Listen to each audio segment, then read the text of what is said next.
पाकिस्तान में बिजली के शटडाउन के हवाले से आगाह हैं। पाकिस्तान ने अगर किसी किस्म का ताउन चाहा तो हम जरूर मदद फराहम करेंगे। नेड प्राइस ने कहा कि पाकिस्तान अमेरिका का अहम शराकतदार है। पाकिस्तान के साथ मजबूत ताल्लुकात का इजहार किया गया है। अमेरिकी महकमा खारजा के तर्जुमान नेड प्राइस ने कहा है कि पाकिस्तान में बिजली के शटडाउन के हवाले से आगाह हैं। पाकिस्तान ने अगर किसी किस्म का ताउन चाहा तो जरूर फराहम करेंगे। वाशिंगटन में प्रेस कॉन्फ्रेंस के दौरान तर्जुमान अमेरिकी महकमा खारजा ने कहा कि पाकिस्तान अमेरिका का अहम शराकतदार है। पाकिस्तान के साथ मजबूत ताल्लुकात का इजहार किया। नेड प्राइस ने कहा कि पाकिस्तान में मुंतखब होने वाली किसी भी सियासी जमात से बातचीत के लिए तैयार हैं। हम हुकूमतों से उनकी पॉलिसियों के मुताबिक रवाबत रखते हैं।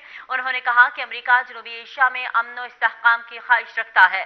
पाकिस्तान और भारत को बातचीत का मशवरा देते हैं। दोनों ममालिक को तमाम मामलात बातचीत के साथ हल करने होंगे। दोनों ममालिक के दरमियान बातचीत की हौसला अफजाई करते हैं।